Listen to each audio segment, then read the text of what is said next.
ignore the trailer, everyone, the image. But yeah, hi everyone. So I'm with well, I'm just gonna pass it to Dawood, who's gonna introduce the whole session today. Is actually on design thinking with Mubarak, Sumalia, and yeah. So Dawood will introduce, and yeah, I hope you all enjoy. And actually, Dawood became an MVP, so please congratulate him in the chat. Yay, Dawood becomes MVP.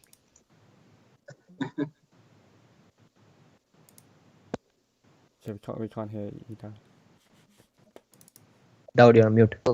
Okay. One of the most popular word now, 2020, is "Can you hear me? Are you muted?" Yeah, but it's absolutely right. Thank you so much, Salman, and congrats to all of us. I mean, a lot of people on the internet said that said congratulations for the MVP, and I keep saying that we did this right because we've been here always on Saturday doing it together, and we've been on teams in the MSP community doing it together and every other place. So it's actually our efforts. I actually want to thank Hank who nominated me and all those and also Pablo, Tracy, my best, and Salman, Sundareshwar, Sabiha, who's been constantly on the stream always, helping us to do many things. I think one of the biggest achievements is actually being able to run MSInspir all this while. So it's actually our achievement. But today, it's not about me. It's about Mubarak Sumaila. So Mubarak is a design thinking expert. He's a CEO of Bizo Money, and he's your speaker for today. He has more to tell you, so I'll just throw it to Mubarak. But before we go there, we have Sundareshwar here. Hey, Sundar. Hey, hello. I wasn't expecting this from me. Well, I am excited because many people move into technical, like more focus into technical people, but they obviously forget sometimes the design part of the thing, like how they need to like represent and everything. So this session I think would be most beneficial because for the people like me who designs, and for the people who use who wants to learn about how to represent some things. So yes, I'm excited. Yeah, exactly. So Mubarak, I think you have the good to go. But wait, Salman, you couldn't get Mubarak's name right. Mubarak. I said Mubarak. Yeah, Sumaila. But that's the Okay. surname. I'm sorry. I know what Mubarak means. It means like celebration, doesn't it? Yeah. Yeah. Mubarak will be the best to answer. Yeah. So Mubarak, over to you.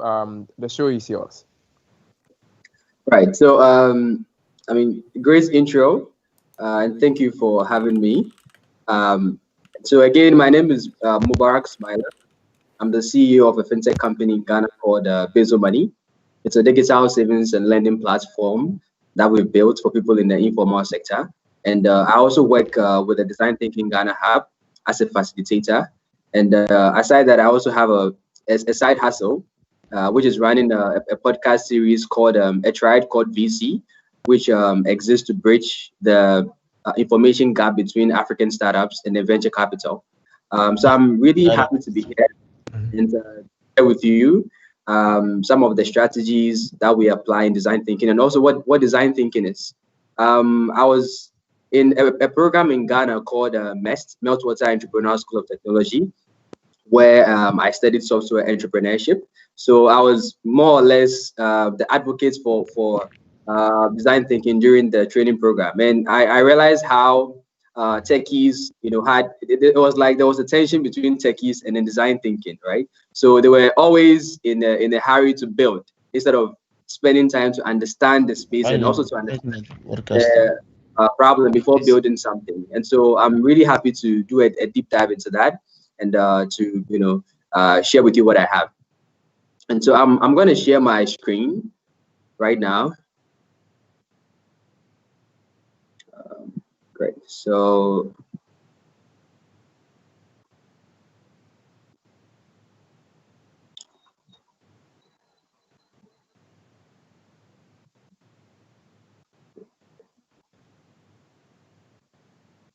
Okay, I hope you can see my screen.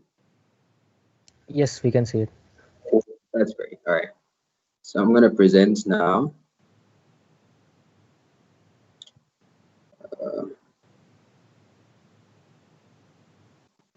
That's great. So so I have a slide here which you know, speaks to who I am, and I think I already threw light on this. Yeah. So today we're going to go through the fundamentals of design thinking, and also explore how it can be applied really well, both in the professional space and also in building solutions. So there's a quote here by Steve Jobs, who is you know, who was a forward-thinking person, who was also a huge advocate for design thinking. In Apple, they really applied a lot of design thinking in the sort of work that they did. And so he said that most people make the mistake of thinking design is what it looks like. People think it's the veneer, that's like, you know, the outside, that the designers are, you know, handed this box and so make it look good. That's not what we think design is. It is not what it looks like and feels like. Design is how it works. And so I've heard that at Apple, they mostly start by building something.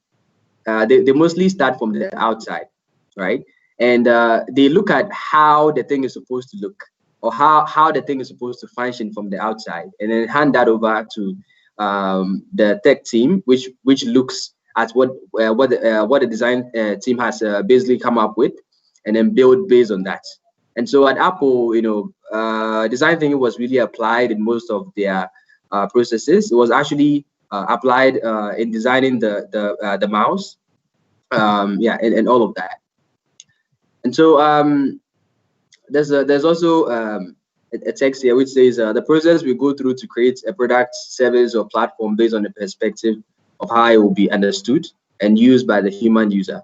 This user-centered approach helps to create a system aimed at supporting the user needs, goals, behaviors, while improving business drivers like increase loyalty, increase sales, and increase conversions. There's a common misconception in this design space, or in this you know, user-centered or human-centered design space, where people say most of the solutions that we work on and apply design thinking have to do with you know, like they are, so some people say mostly we end up coming up with social solutions, right? So solutions that don't make you money but help you to solve a problem, right? But then if you're able to apply design thinking very well from the very beginning, it's something that would help you to be able to solve the problem by focusing on the needs of the user, and also the wants, and also what the user seeks to aspire.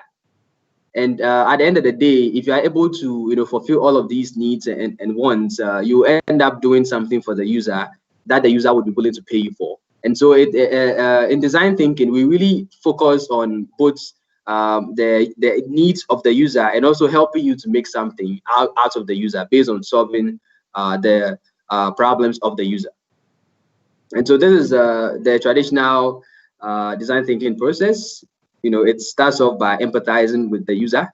I think you know, a common cliche for the word empathize is, you know, putting yourself in someone's shoes, and then seeing things how the person sees things, and then also feeling things how the person feels things.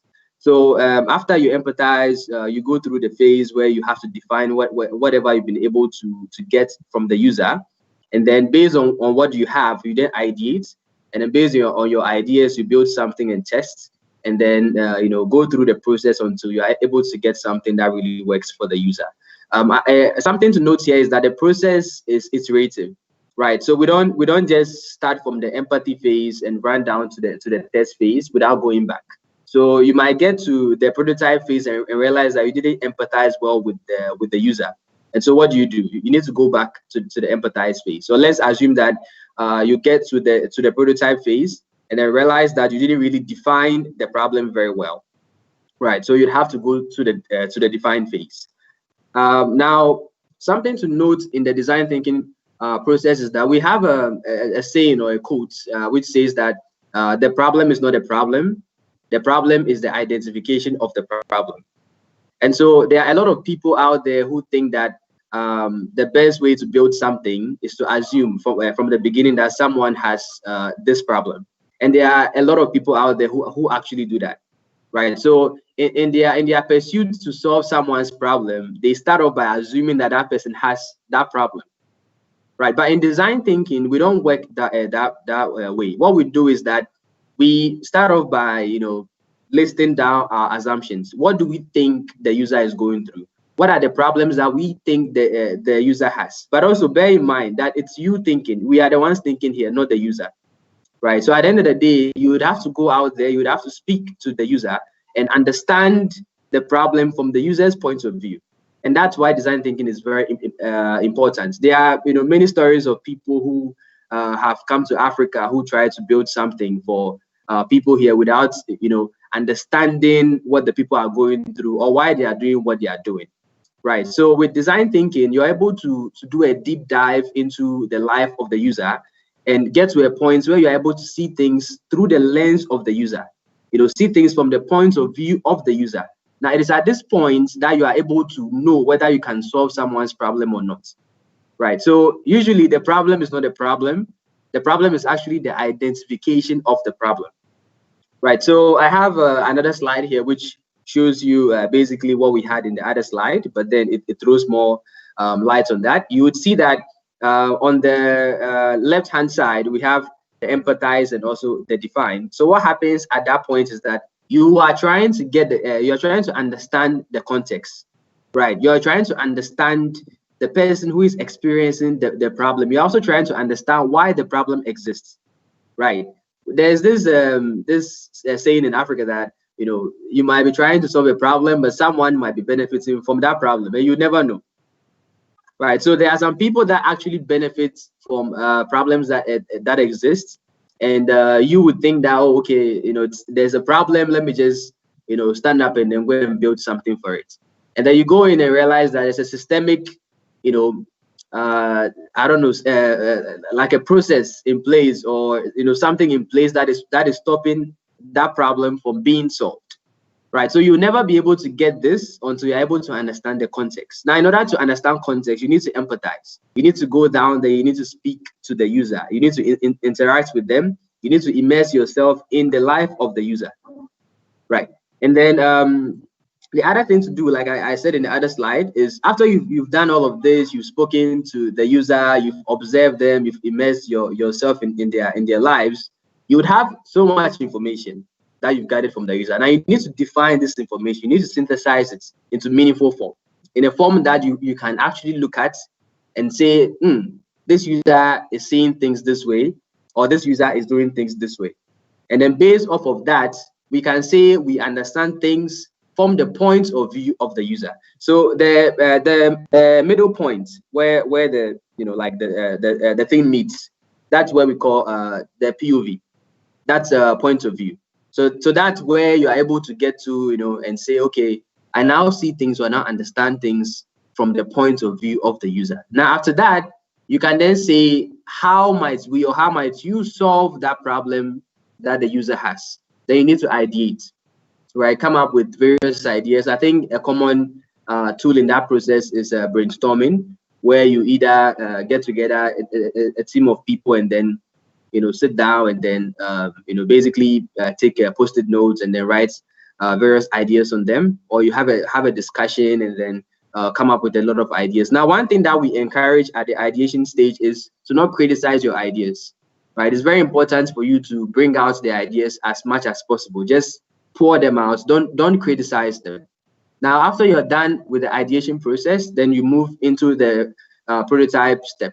That's where you actually look at your ideas and then see the ones that are feasible, the ones that can be merged together, the ones that are possible to implement based on the resources that you have or based on the scope of the entire project.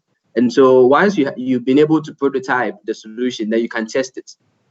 And like I said in the other slide, testing it doesn't mean that you go out there and then you just test that particular solution. You can go out there and realize that the thing doesn't work. So you need to come back to an idea that you have, you had during the ideation step. And so you go back to that idea, you basically prototype that too, and get to a point on where you are able to build something that the user thinks or that clearly solves the problem of the user. These are various frameworks or various representations of the design thinking process. Yeah, so if you are someone that is in the startup space or you're in the tech space, I'm sure you're very familiar with the Scrum model, and this is actually something we call the feedback loop or the validation cycle. And then we also have here how the design thinking process works with the Scrum model or the feedback loop or the validation cycle. Cycle. And so what we have here is where it starts off by framing your assumptions, where you say, okay, I think that this user has this problem. I think that this user would click this button. I think that this user has a smartphone. I think that this user goes to work or goes to school at this time. At the end of the day, all of those things are assumptions, right? You would have to go out there and go and validate them. We can't start building based on that. Now, there are a lot of people who just, from their own standpoint, think that the thing should be done this way. And so they start building from that point, which could be quite problematic and also lead you to confirmation bias. Because at the end of the day, if we were to go out and do your interviews based on what you thought, right, based on the problem that you thought that the user had, you might end up suggesting your solution to the user because you think you know the user's problem and you think you know what the user needs. And so you go out there and then you tell them, hey, I'm building this thing, I'm building that thing. They're like, oh yeah. Oh yeah, I would actually find like some use for it and all of that. They will give you every information that you need and confirm the bias that you have, instead of you going out there to explore, to find out, to like make the conversation open so that you're able to understand things. There are various factors that come into play when it comes to a problem. There are stakeholders, like I was saying before. There are people that don't want the problem to be solved. Right, there are natural forces in play, all of that. So at the end of the day, you need to go out there and understand the space very well. And so once you frame your assumptions, you need to go out, like I said, and then talk to the user.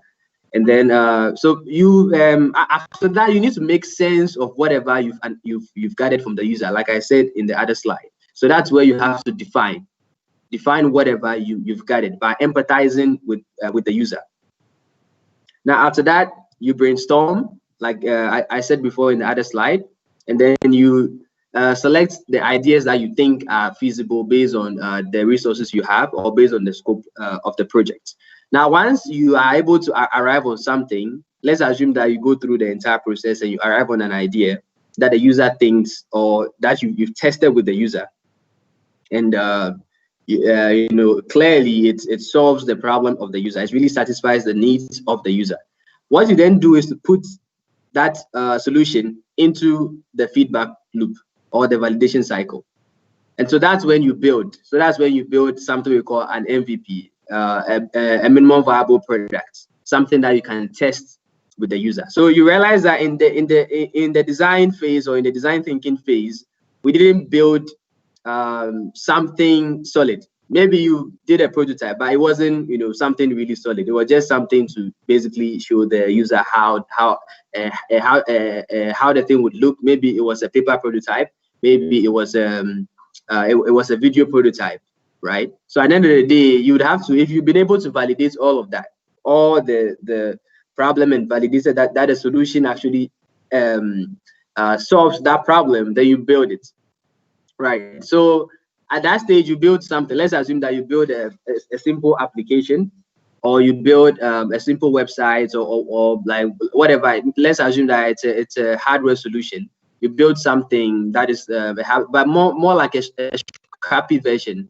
Scrappy is not something very complicated. Something very simple that helps you to communicate the value to the user. Now, after that, you need to test it. And during your testing, you have to measure the, the results of the test, or like whatever you're getting from the test. And so I think there's this type of testing called the A/B testing, which is where you build two different versions of the solution and test both of them to find out, like the one that the user thinks would work more. And so all of that comes in the testing phase. And from your test and from your measurements, you'll be able to learn what is working and then what is not working, right? And then you go through the cycle again. And then you keep doing that until you arrive at something like maybe a physical representation or a hardware form of the solution that actually fits the needs of the user. So the definition for design thinking, it's basically a human-centered approach to creative problem solving.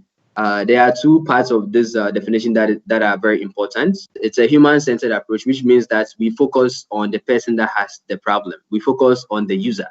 We don't start off by focusing on like something that we think the user is going through. No, we start off by focusing on the user. Who is the one experiencing the problem, right? Who is at the center of the problem? That is the end user, and so that is who we focus on. And so it's a human-centered approach to creative problem solving. So the parts of it being creative and also helping us to solve problems, basically refers to the fact that usually when you're able to build something that really addresses the needs of the user, that is the empathy side of it, where you are also able to build something that is technologically feasible and that is economically viable. You arrive at something that is new, which is the innovation. So usually the solutions that we come up with in the design process are usually solutions that end up being innovative. And there are a lot of them out there. I mentioned the computer maps. It was basically designed using design thinking. Right. And there are many other solutions out there that were built with design thinking. And I think Apple is a typical company that really employs it in how they build their things. So if you use an Apple device, you can basically attest to this. So this is a slide. So when you're about to go into a design challenge, these are some of the things that you have to look at. You first of all have to, like get a team.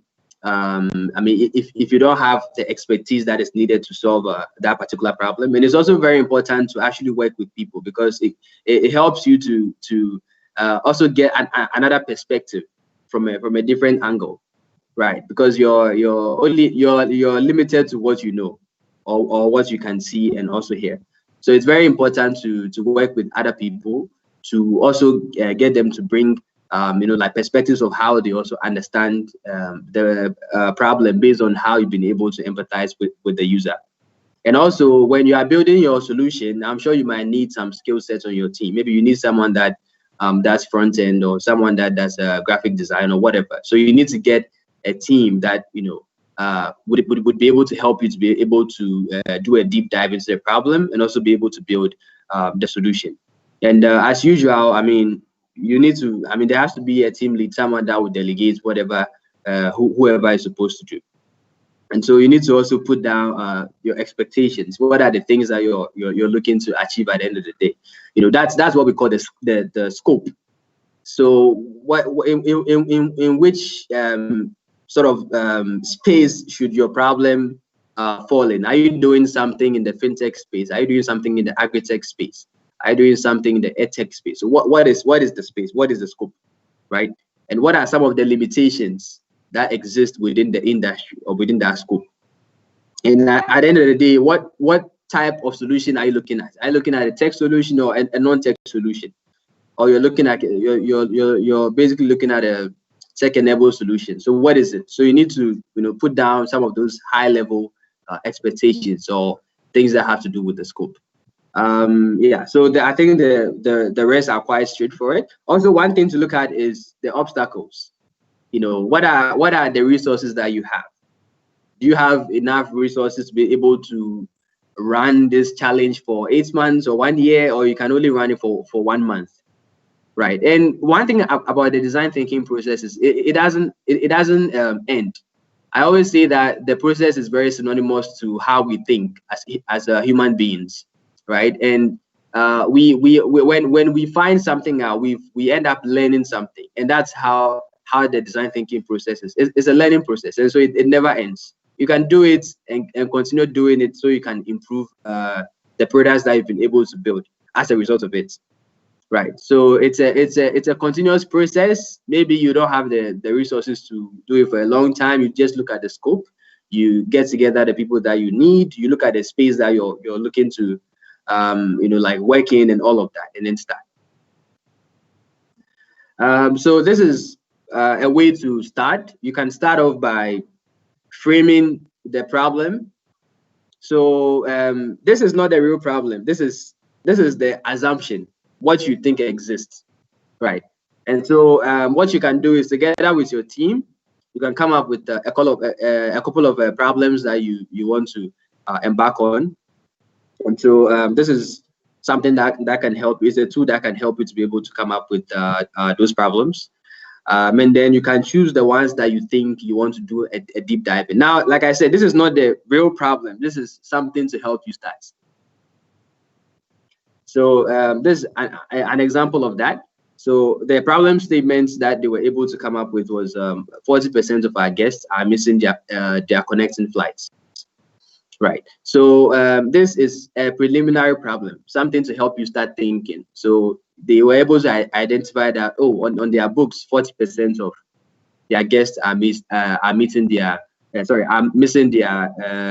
connecting flights. Right.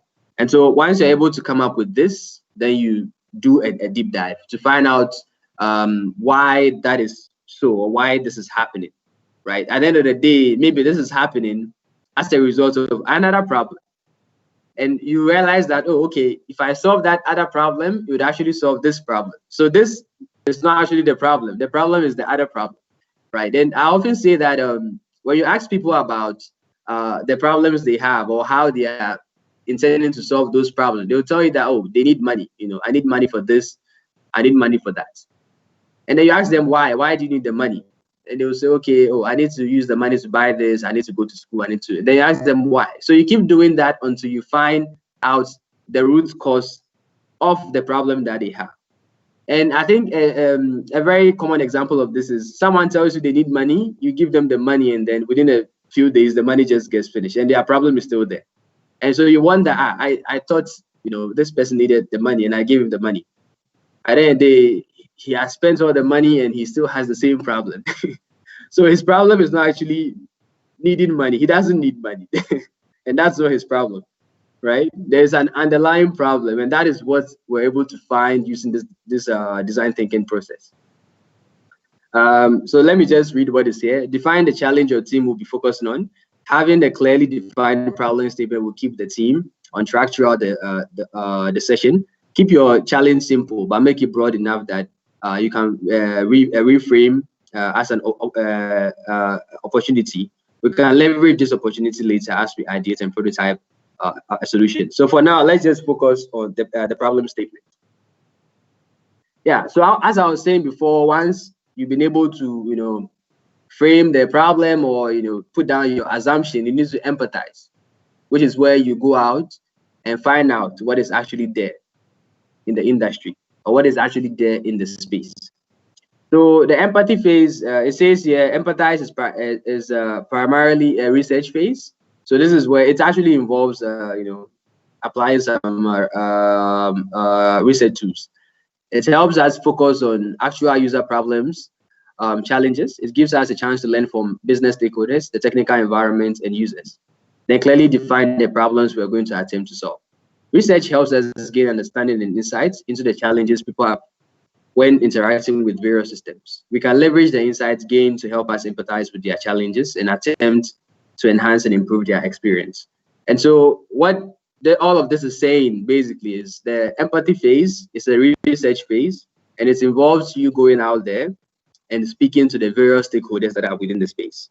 Right. So who is the person experiencing the problem? So as it was said in the other slide, 40% of their guests are missing their connecting flights. Right. So who are the guests? Who is the person that is experiencing that problem? Who is at the center of the problem? Now you put that person in the middle. You'd realize that there are other people that are also connected to that person, right? So there are secondary stakeholders. So that they are like primary stakeholders and then secondary stakeholders, and there are also people that don't have anything to do with the problem, but they are indirectly connected to the problem, right? So what we do usually after framing the problem is we do something called a stakeholder map. Right? This is where you draw concentric circles and then put at the center who the main person is, or the person that is experiencing the problem. And then you go to the next circle where you write down the people that are direct stakeholders. So who are the people that are directly connected to the person at the center? And then we go out again, and then we write down the people that are indirectly connected to the problem, right? So we always try to make it as extensive as possible, so we are able to capture insights from all sorts of people. There's a space that you might be dealing with where you even have to talk to like a beggar on the street who is maybe sitting, who has been sitting in front of where the problem often occurs. So this is someone that might have some insights. Maybe he has observed certain things that people are not even observing because he's always there, right? But you would think that, okay, I need to go and talk to whoever is going through the problem. I need to go and talk to the people that are also there, you know.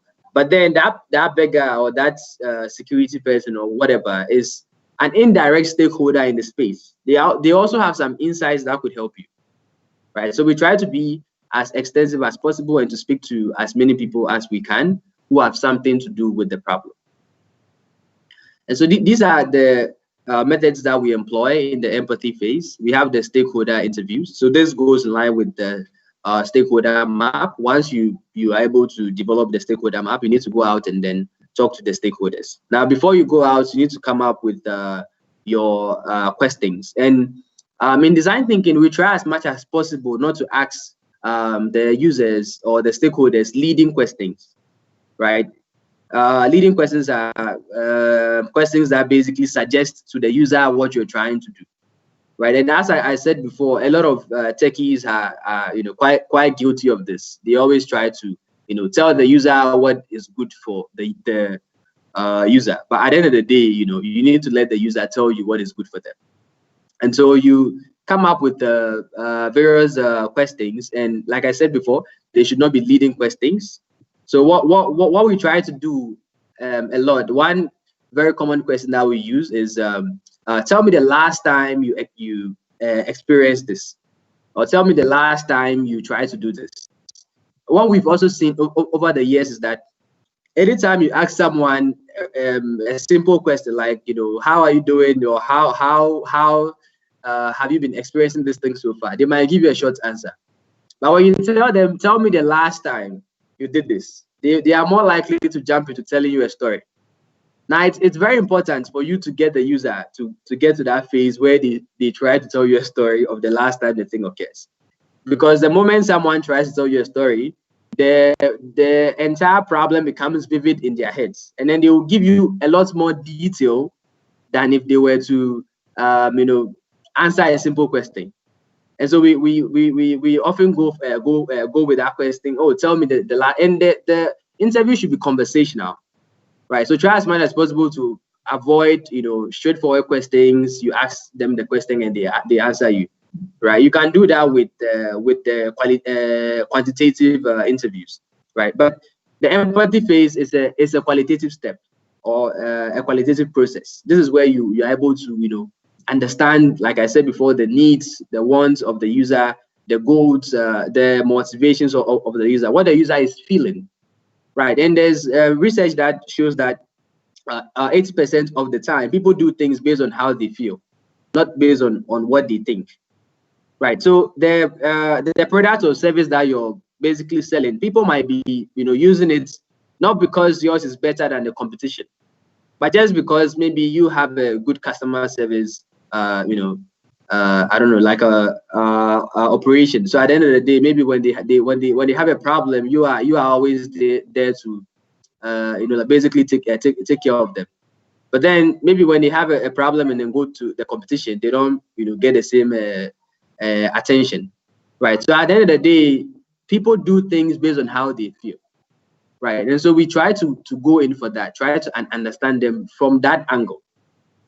So other things or other tools that we have. So we have the stakeholder interviews, the one that I explained, and then the user interviews, which is the person at the center. We also have a competitive analysis. I'm pretty sure you're quite familiar with the other tools. I think the most important to note here are the stakeholder tools, and then the user, the stakeholder interviews, and also the user interviews. Yeah, so once you've done all of that, spoken to the user, gathered all of that information, I'm sure you would have like a lot of text things were written down. You have videos, you probably have like audios. There's a whole lot. Now you have to synthesize this information into meaningful form.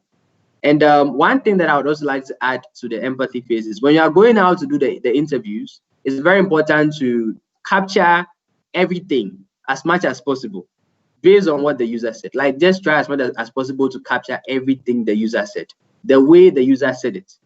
So if it's possible, ask for permission to do a recording, or to even if it's video, that would be very good. But if not, you can just do a voice recording. But it's very important to capture the thing the way the user said it, right? That will help you to be able to understand. Like I said, we go for the emotional side. Maybe when they were saying something, they said it a certain way. Just at that point in time, they said the thing that particular way, and every other thing didn't sound that way. And I'm sure when you're having a conversation with someone that has to do with a certain problem, it gets to a time when they talk about the problem, you begin feeling it yourself, because that part is very deep, right? So it's very important to capture the thing as much as possible. You can let someone take notes. Someone should be observing the user as the user is speaking. And then you can also have someone who can, do the voice recording or the video recording. So like I said before, the empathy phase, the define phase helps you to synthesize the information. You have a lot of information you've gathered. How do you synthesize this information into meaningful form? And the meaningful form means, how do you look at the information and say, okay, I think I understand this user, or I really understand this user, or I can see things, I can feel things the way the user is feeling things, right? So the define phase helps you to be able to do that. Helps you to be able to synthesize all of that information into a form that is meaningful. And some of the tools we use here are the empathy map, the 5 whys, the journey. I think the one that we often use is the empathy map. And I think I give an example when I started about the 5 whys, where you try to do a deep dive into why that particular thing exists. And so you've gone out there, you've been able to take all of those notes. You come back and like, why did the user say this? Why? Why is this thing happening? So in that case, you realize that you might have to go back to the user and have further conversations with them. So like I was saying before, the process is iterative. We don't get to a step and say we're not going back to the step that we just completed. You can always go back, right? So the empathy map, I believe you've seen it before. If not, I can share like what it looks like in a slide. There's also the 5 whys, like I said. There's a journey map. The journey map helps you to put down everything that the user is doing. So it could be a day in the life of the user. Maybe the day they are going to work, a day in their life when they are going to work. So what happens during that day? What time do they wake up? So you use the journey map to basically detail all of this, and then look at certain things that are occurring. That would also help you get some insights into what the user is feeling or doing, or why they are even doing what they do. And then there's also the value prop canvas. That's actually part of the business model canvas. I'm pretty sure you're familiar with the business model canvas. So this is what the empathy map looks like. So from the interviews you did in the empathy phase, you bring all of this, all of that information, and then pour it here. So in the middle you have the user or the persona, and then you write down on post-its. If it's like an on-site session, we normally use post-it notes to write down all of the important points the user said or basically brought up. So this is where you play back everything you've heard, plays back, and then get a post-it note and then write down all of those important things. So you put down all of the things that the user was thinking, you know, and all the things that the user was feeling. So with the thinking side, you know, I mentioned before, you need to get someone that needs to observe the user. So you can observe and see how someone, you know, is feeling about something, or what the person is thinking about this particular thing. And I'm pretty sure you also get certain things from what they say about actually how they are thinking, or what they are thinking about.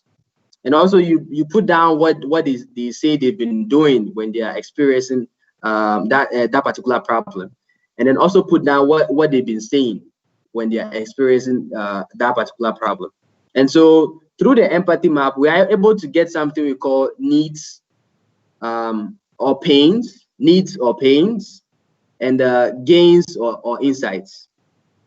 Right. So the needs or the pains, they are the, I mean, it says the needs or pains. They are the things that you've been able to deduce from the empathy map. So out of everything you've put here, what are some of the needs or pains that you think that you've been able to deduce, not think, but you've been able to deduce from what the user said, right? And one other thing in the empathy map is that you should also always look out for tensions. You might probably be seeing that the user is saying something but doing something else. Then you realize that there's an inconsistency. You need to pay attention to some of those inconsistencies when you are doing the empathy map, right? So after all of that, you have your needs or the pains. Now, out of the needs or the pains, you're able to get the gains or the insights. Now, the gains or the insights, they are the why of the needs or pains. The why. So why does that need exist? Right? Ask yourself, why does that need exist? Maybe you might have to go back to the user and then speak to them. But the gains or the insights, they are the whys of the needs or pain. So why does it exist? Why is this user going through this? Why is this thing actually there? That becomes the gains or the insights. Now this is like what the 5 whys could look like if you were to use that tool. This is also I think I've said something about this. I've also talked about the journey map. Right. So once you are able to come up with the needs or the pains and also the gains or the insights, right? I think I should use one word from each side. Let me use needs and insights. So as like not to confuse you. So the needs were the pains that you're able to, or the things that you're able to deduce from the empathy map. Oh, so the user has this need. According to the user, they have this need, they have that need, and all of that. And then the insights, they are the whys of the need. So why does that need exist? Right. Now, once you're able to figure those two things out, then you can develop like something we call the POV statement. Now, POV stands for point of view. Now, like I said before, if you're able to empathize with the user and you're able to define whatever the user is going through based on you empathizing with them, you'll be able to get to a point called the POV, the point of view. That is the point where you start seeing things and feeling things the way the user is experiencing things, right? So that's the point. That's the point where we have the POV statement. It's point of view statement. So this is the POV statement is made up of the user, the needs plus the insights, right? The user, the needs plus the insights. Now the POV statement is essentially your problem statement. That is your actual problem statement. So you remember before when I was talking about framing the problem, I said something like, to start off, just try and give yourself a scope, which is like a frame of the problem. What are you looking at? You've been able to see this thing, it's there, right? But is that actually the problem? So then you did a deep dive, you empathize, you're able to define, and then you got to a point where you're like, based on the conversations or what I've seen and what I've been through, some people even go to stay with the user so they can understand them very well. Based on all of that, now I think or I can see clearly, I can understand clearly that this is actually the problem. Now, the problem itself is what the POV statement is, which is made up of the user, the need, plus the insights. So it goes like the user, maybe the user's name is Charles. So Charles, needs a way to. One thing that we also do is that in order to prevent the need from becoming a now, like I said before, you ask someone what they'll tell you money, right? In order to prevent the need from becoming a now, we use the statement needs a way to, not needs. If I use the statement Charles needs, someone will say money, or Charles needs a bicycle, or Charles needs a book, right? But when I say Charles needs a way to, it changes the now into a verb, right? So Charles needs a way to be able to travel from point A to point B, right? So maybe let's use a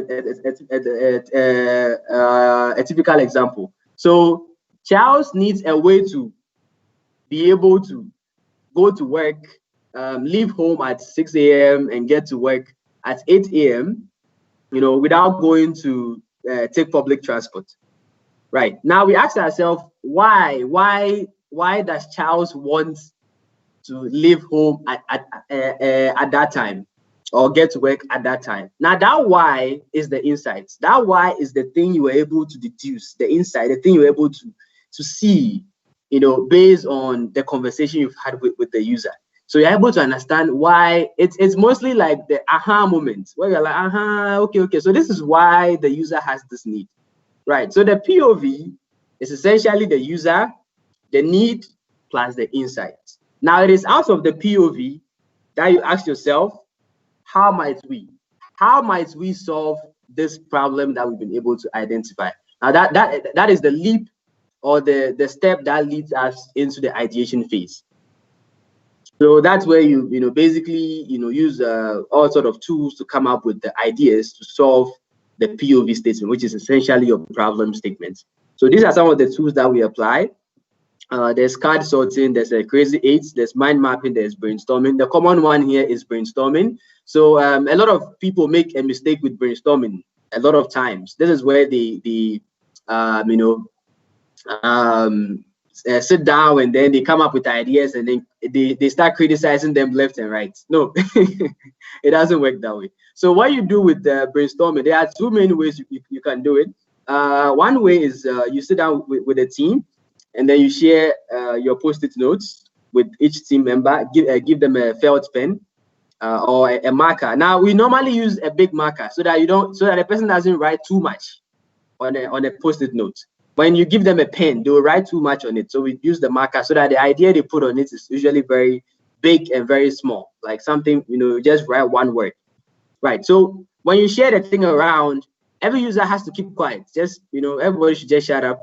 And then you have it like a timer, you time it. Now everybody should write. So basically what you do is you look at the POV, maybe you write a POV statement on a board. Everybody should look at the POV and idea it, come up with various ideas as to how that problem or that POV statements can be solved. Now that is where, like I said, we ask ourselves, how might we solve the user's problem? How might we solve that problem? So we start writing. We don't talk. We don't criticize anybody's idea. The very moment you start criticizing, you start sort of causing people to not come up with their crazy ideas, right? So I know you'd bear with me that there are some solutions in the world that came out of crazy ideas. Someone said something and people thought he was mad, and at the end of the day, it ended up working. So you can't, when you start criticizing ideas at the time they come out, then you sort of discourage people from coming up with their crazy ideas, which could be the things that might end up working, right? So people just write down their ideas. Maybe there's like a word there where you write down the idea, you just go and then paste everything there. Now after putting down the ideas, that's when you sit down or you stand and that's when you criticize each idea and then look at the one that would fit the sort of purpose based on the resources you have. I think I said this in the opening slide, based on the scope and everything. You look at the ideas that can be implemented. Right. Now you look at those ones and then you basically move into the prototyping space. And so at the brainstorming or the ideation phase, we don't criticize the ideas. We just ideate, right? There's a very popular framework that was used by Walt Disney, where, you know, when he was going to create a new character or going to create a new script, what he did was he had 3 different areas. He sat in one area to come up with ideas. You know, he goes wild, he goes crazy and wild, goes outside. This is what we call think outside the box. That is it. Just think far and wide. Don't limit. Don't sieve your thoughts. Just let them go wild. Let them go free. Write down anything that comes up. So that's what he does. After that, he moves to another room where he sits down to sift the ideas. He looks at the ones that, okay, so this one, that one might not work, this one would work, this. Then he does all of that and then gets together the ones that, you know, fit whatever he's trying to achieve. And then he goes to another room. That is where he goes to prototype the ideas, right? So he doesn't start criticizing the ideas when they are coming. Else the ideas they will just go back and not come, right? So it's very important to do this at the brainstorming phase. Now, the other way to brainstorm is you have a team of people. One person has the post-its with the felt pen, and then people throw the ideas. So something comes out of your head, you throw it, and then the person who has the post-its and then the felt pen writes it down and then pastes it, right? So everything is organized in that way. But like I said, don't criticize the ideas. So this is a typical example.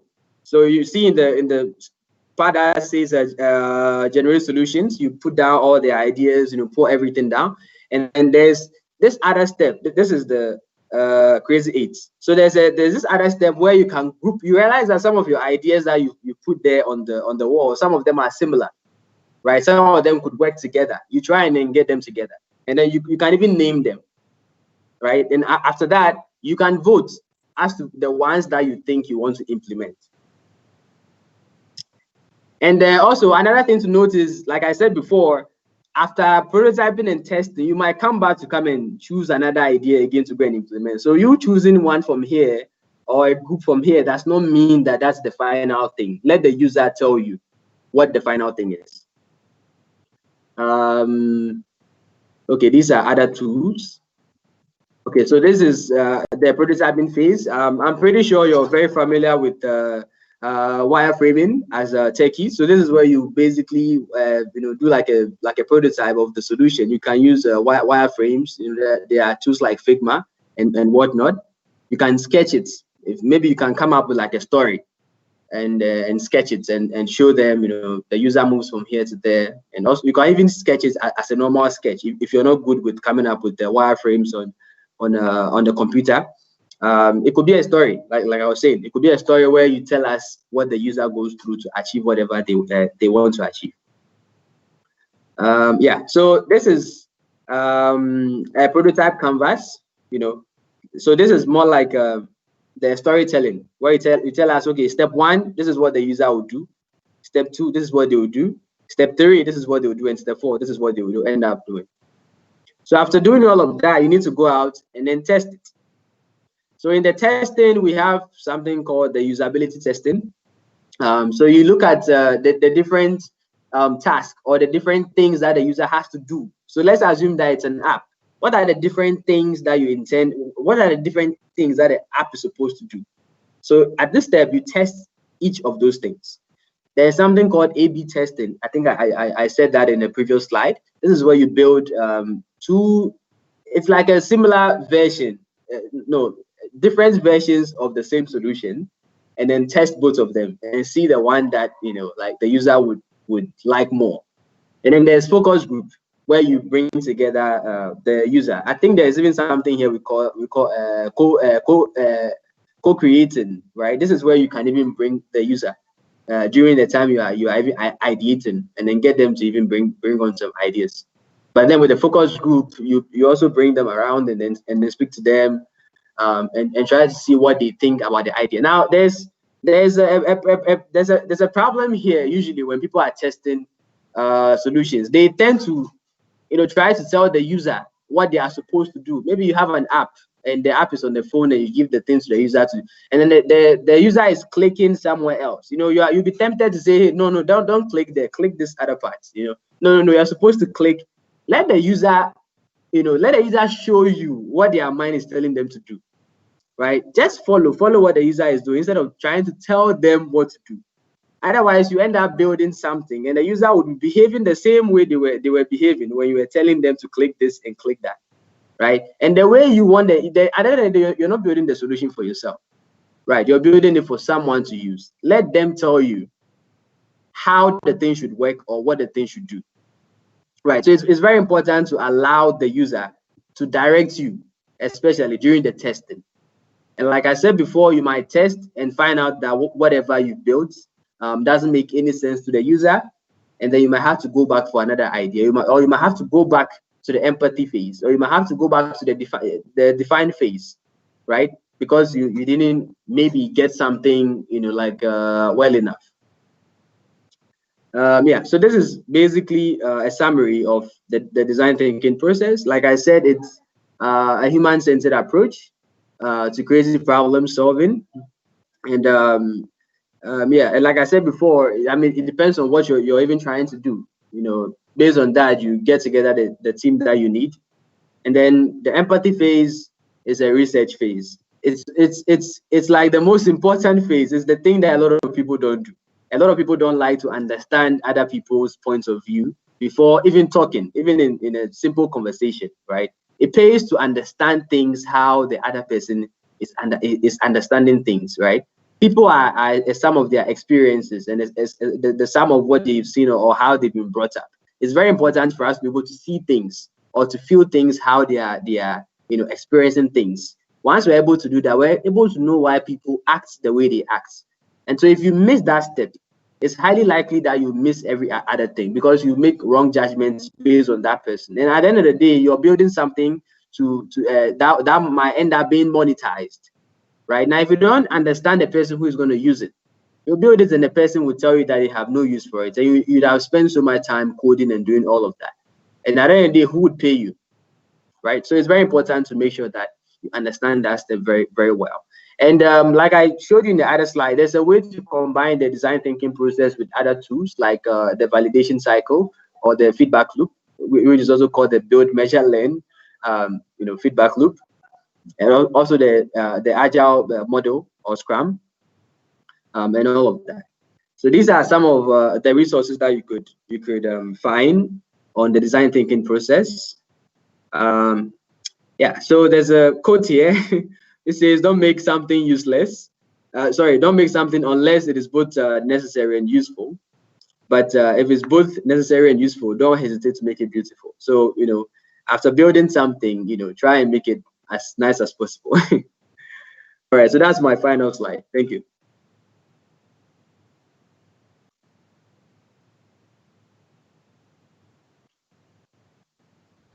Whoa, that was amazing. That was good. That was amazing. Thank you so much. Oh, what's this echo? Doubts echoing right now. That was awesome. Thank you so much. That was really awesome. Sorry, coughing a bit. Yeah, that was super amazing. Thank you for sharing that with us. I'm sure many people here can benefit from that. What do you think, Dawood and Zinda?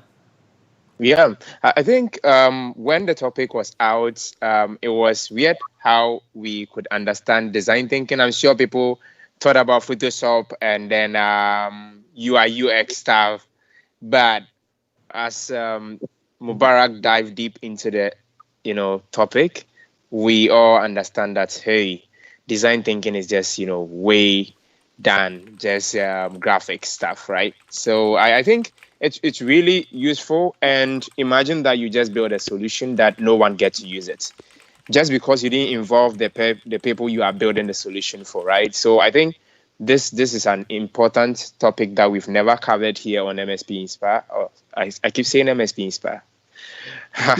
Yeah, so it's really a thing, and I'm glad that a lot of people are going to benefit from this henceforth, and we would do our best to push it to more people.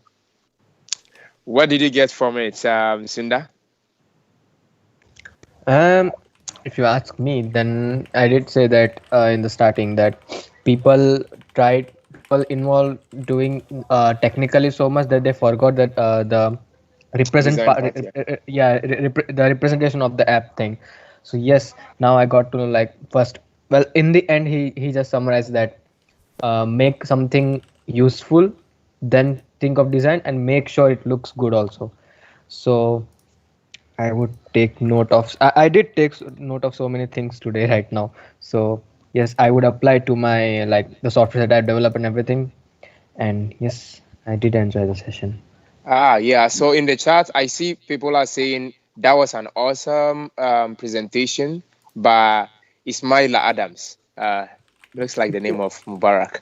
And then, yeah, and we have Ganesh from India in the chat saying this was awesome. And we have Shashi from India as well saying that's so cool, right? We have amazing folks. We have about 15 people who timed you up, and I know we have a lot more people who would be coming to watch this after this stream ends.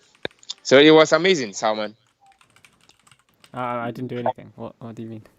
I mean, it was amazing. The session was amazing. You were Yeah. asking me what do I think about the session. I said, Yeah. Yeah. So, do we have any questions that anyone in the wants chat. to ask? Yeah. So technically, Mubarak, how would you say that one can get started in design thinking? Yeah, so I think if you have an existing project that you would want to work on with the design thinking process, I can share some online tools that you would be able to find Okay. in order to use. Yeah, but I hope what I've said today would give you some Yeah. sort of a head start that would help you to Yeah. be able to understand some of those online processes very well. There are a lot of design thinking frameworks out there, but it's very important to understand the process. That is the most important thing. And Yeah. I'm also an advocate of not using any tools when you are doing something, because I realize that people tend to be hung up on the tools instead of being able to achieve whatever the tool wants them to be able to achieve. So I advocate for understanding the process, understanding the tool very well, and sometimes you're able to even achieve the results without using the tool.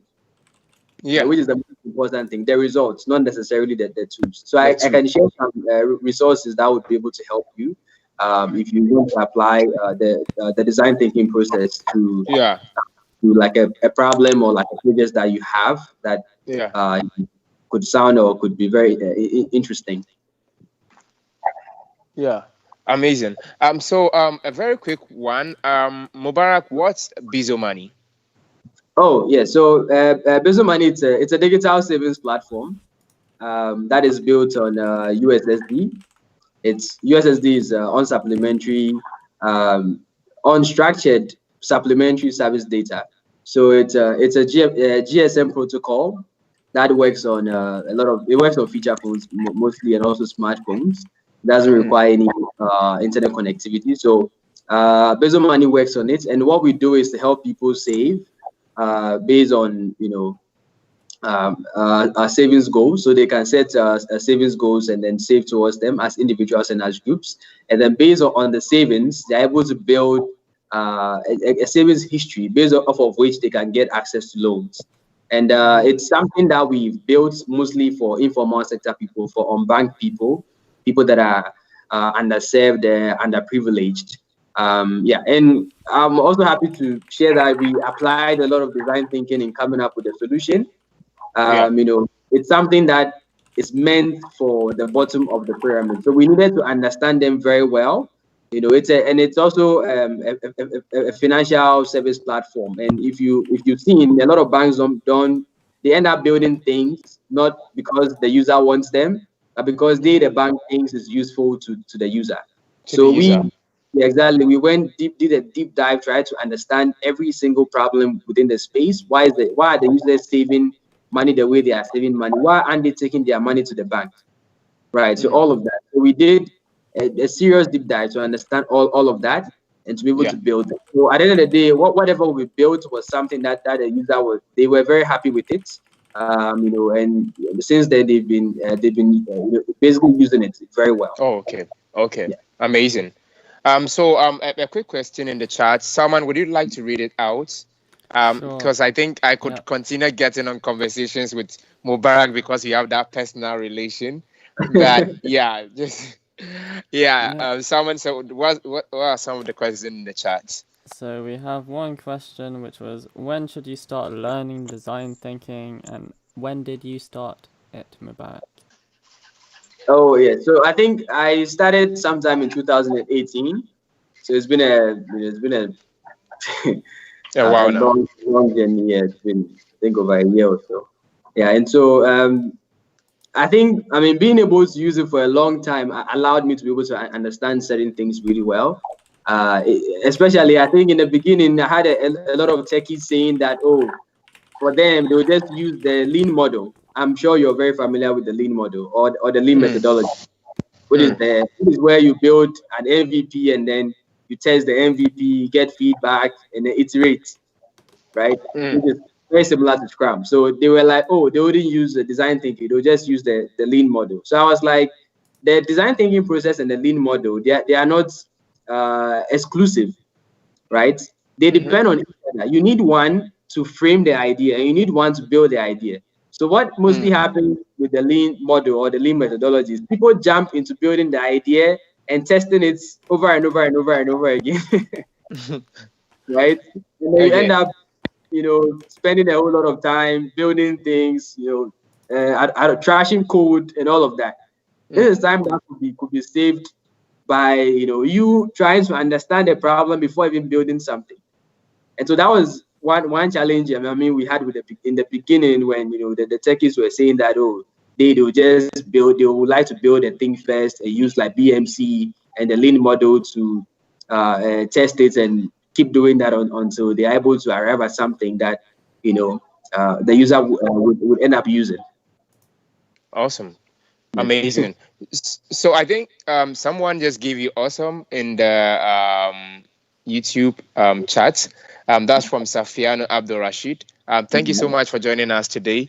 It's been a lovely discussion, a fruitful one. If we as techies are able to adapt design thinking, it means that we'll build things that are necessary for the users, right? And Mubarak mentioned from the beginning that Apple is one good example who applied design thinking a lot. And as a matter of fact, we love Apple products, right? Because they understand what exactly the users want and they build it to fit the needs of the user. So that's been really, really an amazing session.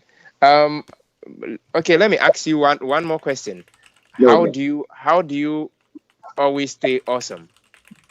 Isn't that why I always ask people? I think it's important to always learn. This is the most important thing in life. Just try to always learn and also be very open to understanding people, which is I think I said something about empathy in the beginning. Life becomes easy when you're able to understand people, right? You don't have to agree with people, just understand them. That's the most important thing. Understand them. If you can understand them, you can live with them peacefully because you know them and then you also know yourself. You know how to handle yourself. But if you don't understand people, you always step on their toes. And you end up stepping on your own toes. So it's very important. Empathy is like something you should carry with. It's a tool you should carry with yourself. Like always try as much as possible to empathize with people, no matter where you find yourself. Try to understand the way people are understanding the thing. Moby, this is MSInspir. We carry along, inspiration is our core, thing that we carry along. Just a quick one. People might not know. What was your interview with BBC about? Oh, yes. So it was, I think a lot of people have been interested in seeing, how best tech could be used in the informal sector. In the informal sector, there is high illiteracy rates, You know, so based on, and there's also you know, like low tech usage amongst such people. So it's very difficult to build something that really fits that demographic. Right. So people have been interested in learning about various solutions that have been built. Like people, it's like you've been able to build something or find a way to implement something in a way that is being used by the informal sector, which is quite strange. Right. So BBC was interested in knowing how we're able to do that. So they came down to you know, come and cover, you know, like whatever we're doing. Yes. Whoa, amazing. Yeah, your solution is absolutely great. You know, targeting the informal sector and then providing solution of solving, you know, a user need is very important. And I think all of us as techies want to build something that, you know, makes sense a lot to people. So it's been great having you here, honestly. Salman, over to you. Yeah, so thank you everyone for joining. Do check out our upcoming events on meetup.com/MSInspire. It should be changing hopefully along with the name. And yeah, I think that's about it. We do have a plan. We are going to release a playlist soon. Salman, can you? oh yeah, Cinder I think is dropping a mixtape or something. Yes. Wait, are you actually? Wait, what's it called? A playlist? Oh no. Oh, the MS program tutorials playlist. Oh, okay, that thing, yeah. Oh, for the Microsoft Launcher Ambassador stuff. So yeah, that's for the new people who are looking to join. So if you are joining, hopefully we can guide you. That. Yep. I think that's about it. Absolutely. Okay, many of you asked in the chat that I do MVP video. I'm going to do that because you asked of it. A lot of people have been, you know, going to my LinkedIn profile. I see a lot of views there, and I'm sure they are wondering why am I not putting MVP on my profile. It's weird for me.